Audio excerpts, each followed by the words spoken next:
Hello there, and welcome back to Vintage Story. I hope you're having a wonderful day. This is my fourth time recording an intro. In fact, I've actually recorded an entire episode already, but I had such a bad migraine set in last night while recording that I'm not really happy with what I recorded. This episode might be a little different. We're going to be probably voicing over a couple bits because I've done a lot today. I've got a lot of footage to show you. I don't know how much the dialogue is usable though. It happens sometimes. Anyway, how do you like my little log cabin? Oop, lighting changed. It's getting late. I have a very basic log cabin using the nice new quarter logs. I do like the quarter logs. They look quite nice. I like the log cabin aesthetic. It actually reminds me very much of the old Lincoln logs I used to play with when I was a kid. I actually still have them. Those things are worth a small fortune nowadays, I think. And we also have some wattle fencing and a wattle gate. Wattle is very cheap to make. Just 6 sticks and a knife. And then we can turn it into wattle and daub by adding daub to it. Daub is a clay mix. Clay, sand, dirt, and clay, grass, sand, and dirt. And you can have it in different colors. Pink, yellow, white. Looks like the sand dictates the color of the daub. Oh, you can dye it too if you have just ashen. Nice. And so that's a new building block along with the quarter logs. And we also have another. Oh, that's not it.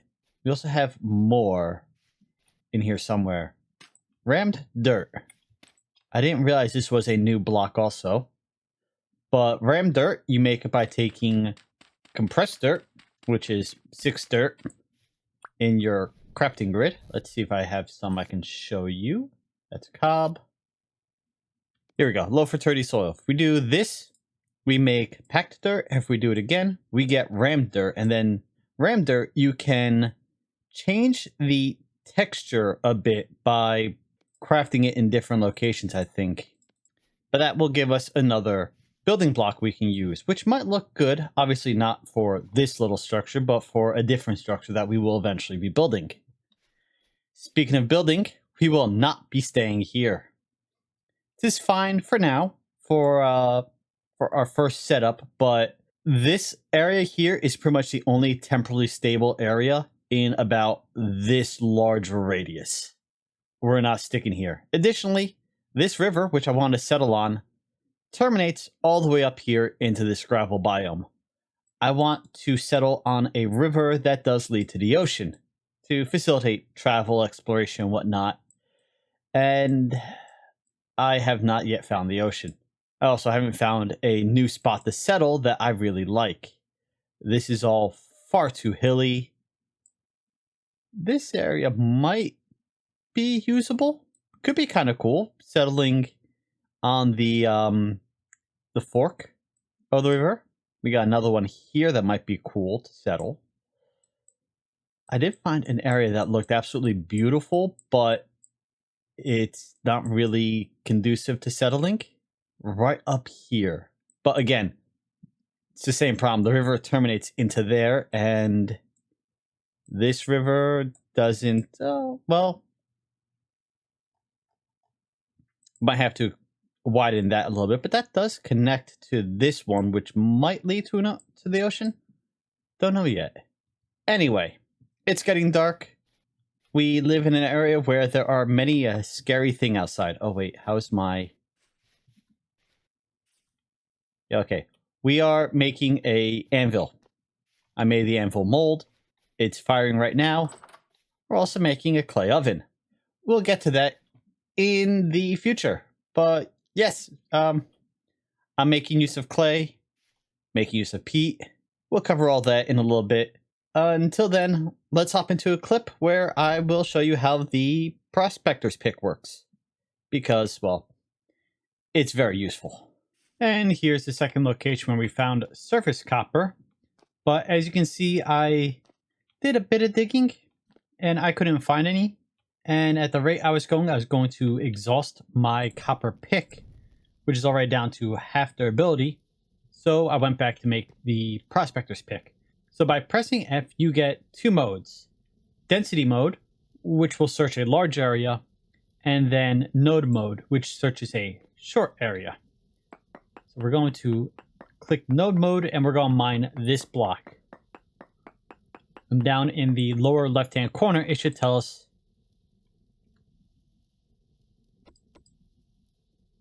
medium cephalerite. Now, cephalerite. I believe the world setting is that the prospector's pick detects in 6 blocks. So I mined here, and I got medium. So if I go 1, let's go down here, right? 1. Okay, so that block there would be 6 blocks away from where we mined that one. And if it searches in a 6 by 6 by 6, if you move 7 blocks away from where you first mined and then mine again, it will search the next 6 by 6 by 6 cube. And if you come back with, it says no ores detected, which means that going this way, we're heading away from the copper. So this way must be, well, that way is heading away. It could still be in that direction, or in that direction, or even that way, that way, that way, or that way. Or possibly that way. So I'm going to mine a little more this way now. So now it says large. So clearly the copper is in this direction. Now it could still be up a little bit because I did dig down. It could also be down. But at least by going this way, we know we're getting closer. Oh. Wait, cephalerite is zinc? Cephalerite is zinc. I was getting confused. Okay, so we found zinc, which is useful if we find bismuthinite, but I'm looking for copper. So we're going to do the same thing over here. This is starting to drive me a little batty. Right here, we're getting large copper. Over here, we got nothing. So there's no copper that way. Large here, nothing there. Medium here, medium there. Medium that way. So still, this is the largest area. Over this way, we got nothing again. Now it says medium copper. But I dug down. When I dug down, I didn't detect the copper, I detected the cephalerite. See, it's not detecting the copper, it's detecting the cephalerite. So, large here, medium, medium, medium, nothing, medium. I've already dug out under here. That was part of my tunnels I dug earlier. So unless it's like right here, which it's not, and it can't be up because there's only 2 blocks above me before I reach dirt. And this is how prospecting can be time consuming. And we've gone from 162 uses down to 52 uses on my pick. What I wouldn't give for a little bit of charcoal, sulfur, and linen right about now.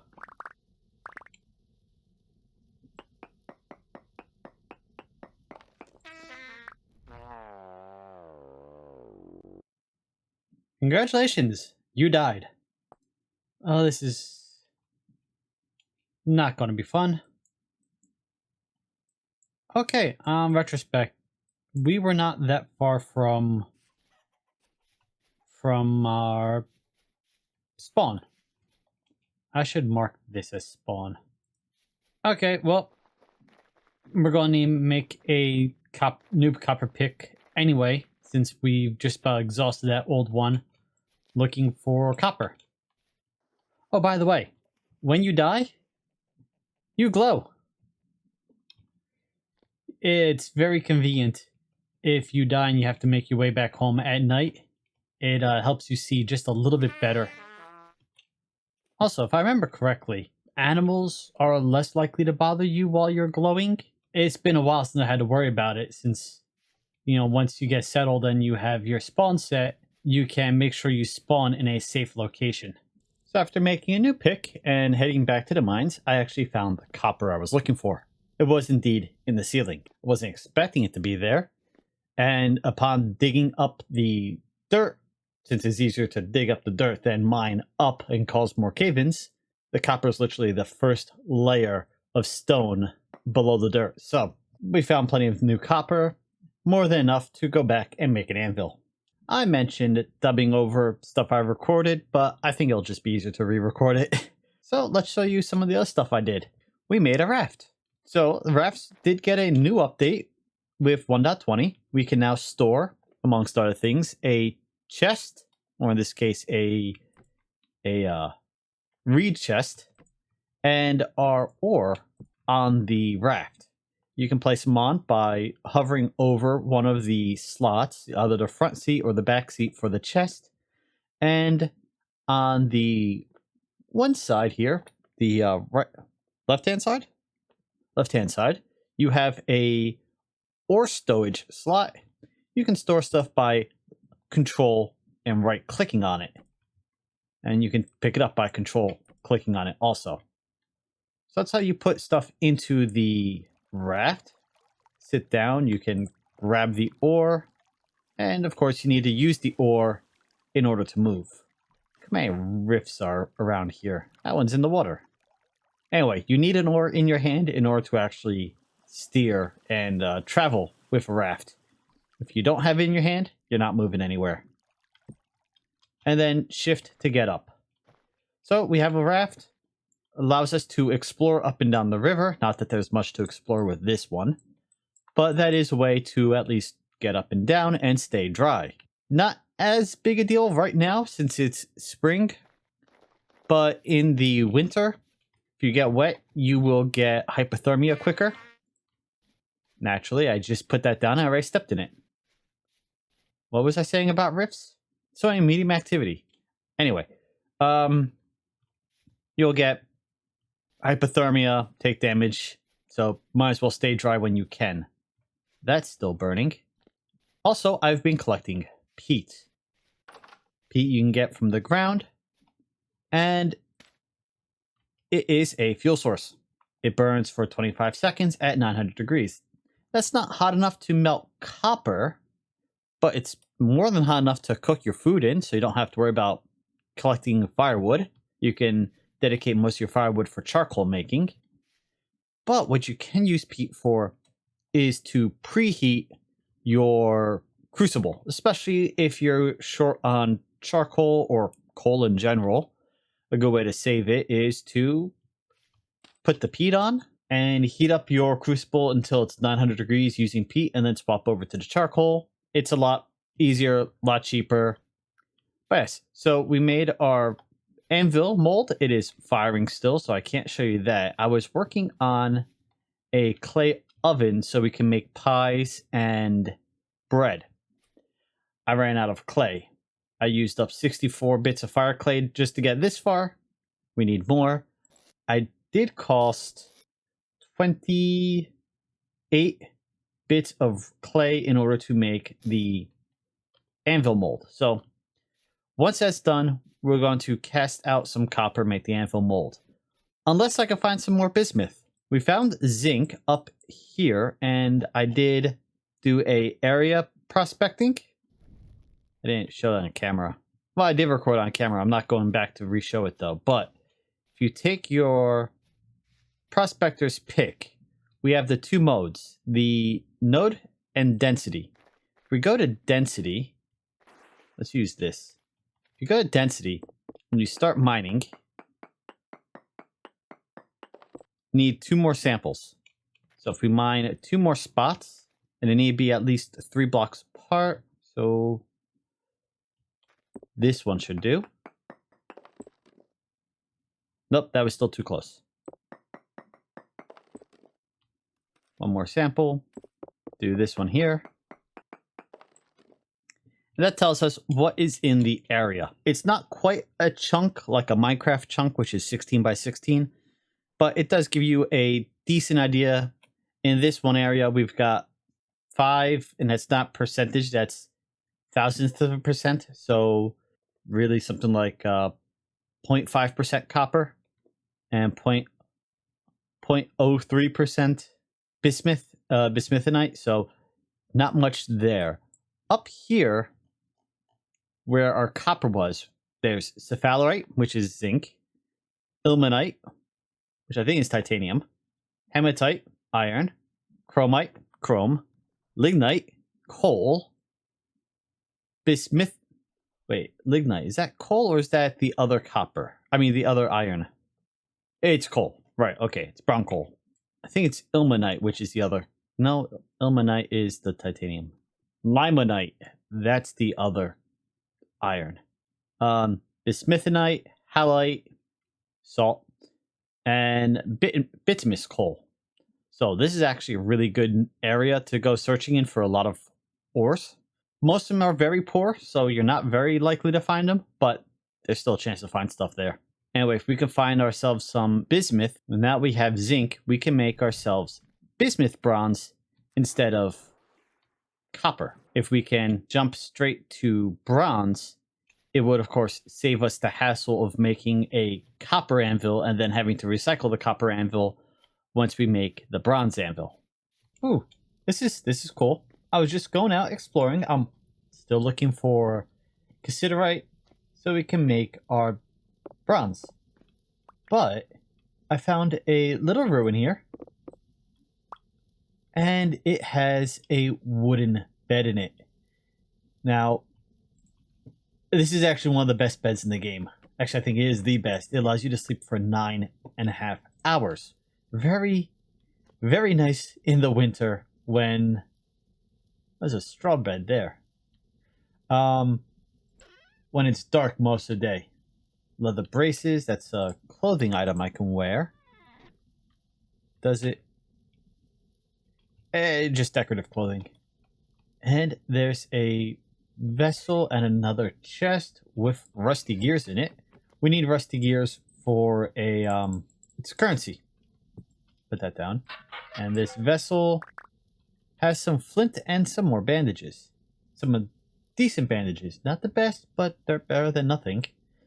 And we have a aged torch holder. So if I put my torch in my hand like that, you put it in the torch holder, it will never burn out so long as it's in the torch holder. So we're going to be taking that with us. Metal scrap is useful. And the table is more useful than the jug and the pot bowl, although we can use the bowl to make lanterns, oil lamps. And I'll show you that in the near future, hopefully. Oh, I forgot. We need to repair them before we can pick stuff up like that. So we just ruined the table. Anyway, cool little ruin. Let's keep looking for tin. And since I'm under here, let's go density mode and see if anything pops up on density mode. Lignite, halite, no, sorry. Oh, wait, we've got decent cassiterite. So we might actually be able to find cassiterite in the area. Cephalerite, lignite, hematite. What else was that? Native copper, rhodochrosite? I have not heard of that before. Magnetite. Well, I didn't find the tin I was looking for, and I'm about to run out of food, but... brown coal. This is either a very big lake, or it's the ocean. And the way you can tell is whether it's salt water or fresh water. And we just happen to have a jug here for transporting fluid. Seawater. We found the ocean. Okay. I'm gotta find something to eat. Now, why is the ocean so important? Well, first off, we can explore using our raft and later the boat that we're going to be building, which is awesome. But also, free source of salt water. So salt water is useful because you can take the salt water and seal it in a barrel to get salt if you can't find halite. And I think you can use salt water to speed up getting brine for pickling instead of having to seal water with salt to get salt water and then seal it again. I think you just use seawater. If nothing else, we can explore, like I said. So I'm actually going to be, now that I've found bits of food I can munch on, while I'm walking around here exploring and looking for more cassiterite, which, by the way, you can use your prospector's pick to kind of triangulate. We found a high density of cassiterite here, and so I was looking to see if there's any higher deposits nearby, and there weren't. So this is the highest density. Unfortunately, it's not surface. It's not a surface deposit, so I'm not digging up a bunch of ground looking for, or well, I'm not tunneling looking for the cassiterite right now when we have a copper pick. I'd waste more durability than I would earn by finding the tin. But yeah, I'm going to explore along the ocean here. See if I can't find a river that I can settle along, and yeah, then we can move on from there. Ooh. Okay, save all the crickets that sound like rattlesnakes.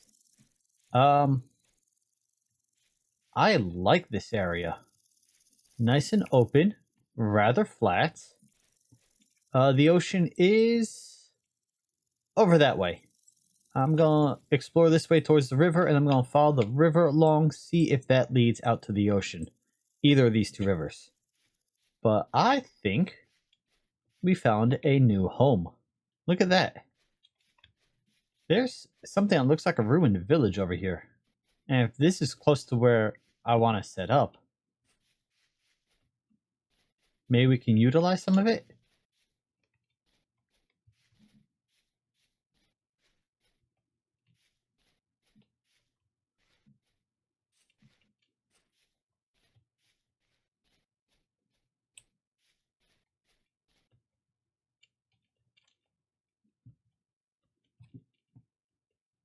Yeah, it's a literal ruined village.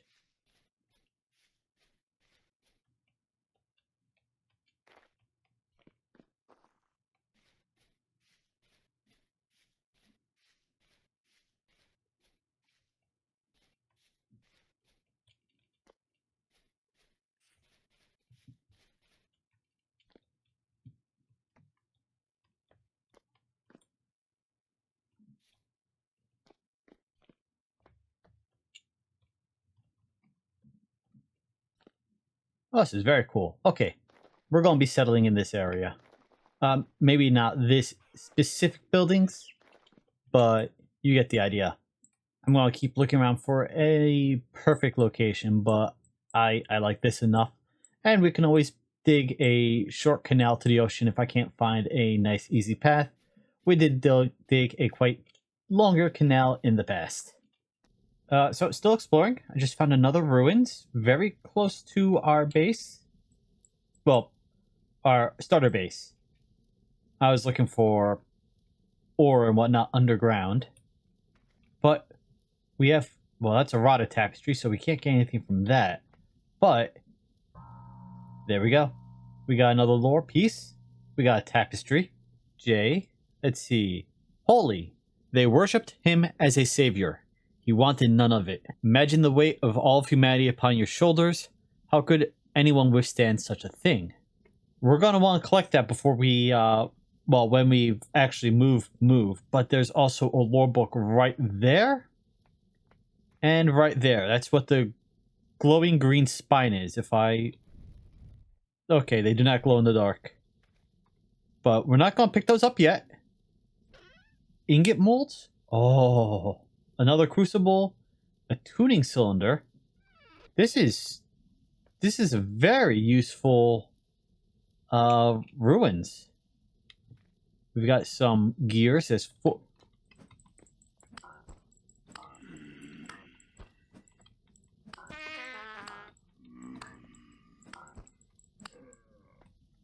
Okay, so there are 4 gears there. There are another 4 there. So we're going to come back to loot this in the future. Let's see. So we have wool and more. So we're getting fleece fibers instead of flax twine from the drifters.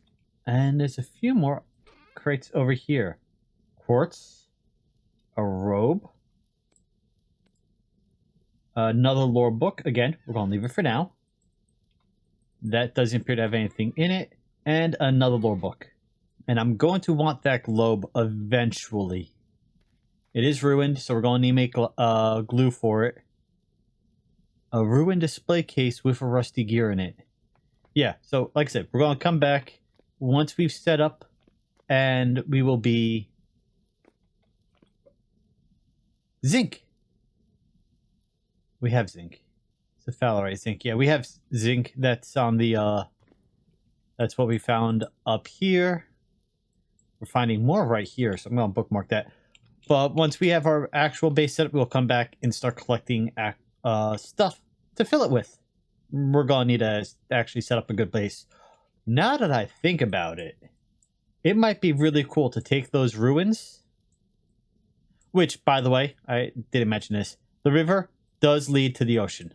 So we are absolutely setting up in this area here. But we can turn some of these ruined, collapsed houses into a museum. Alright, but that will have to wait. I'm just going to keep looking and...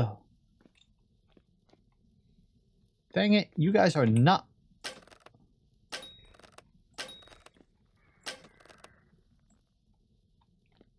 Did I? Ow. Nope. Let's say, did I kill him with 2 arrows?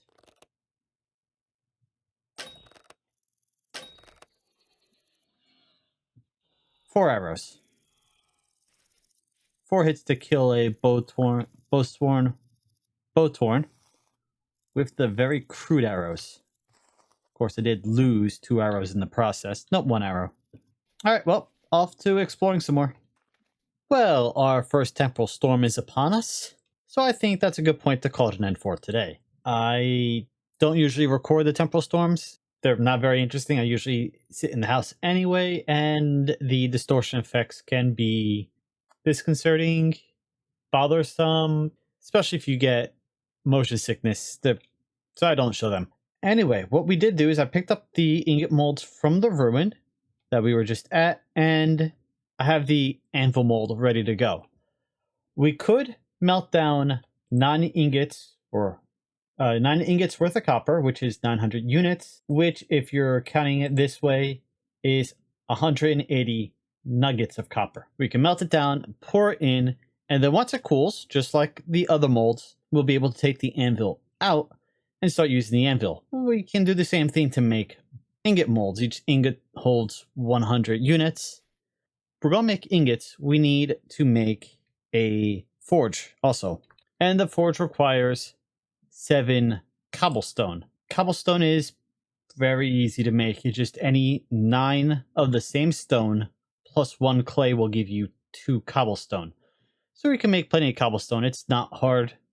I am, though, just going to focus really on making just bronze tools if I can help it. They're more efficient, and also they help make your copper last long, so they're more efficient copper-wise too. Yeah, I mean, if I'm going to go through the hassle of making an anvil, making up 9 ingots worth of material, it might as well just be bronze.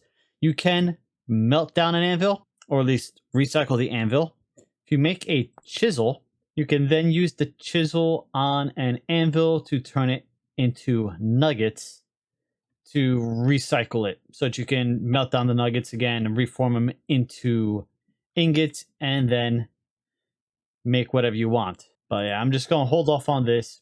We don't need that much. Okay, so for tin bronze, we need 8 to 12% tin. I typically love 10%. Makes it nice, easy to calculate. That means if we're making 9 ingots of tin bronze, we need, what is it, 18 pieces? Yeah, 18 pieces of tin to make tin bronze. Or we could make bismuth bronze if we could find ourselves some bismuthinite. The bismuth, again, 10 to 20%, zinc, 20 to 30%, copper, 50 to 70%. So this is actually even better for making your copper last longer. So I'm probably going to be making up another prospector's pick and another regular pickaxe.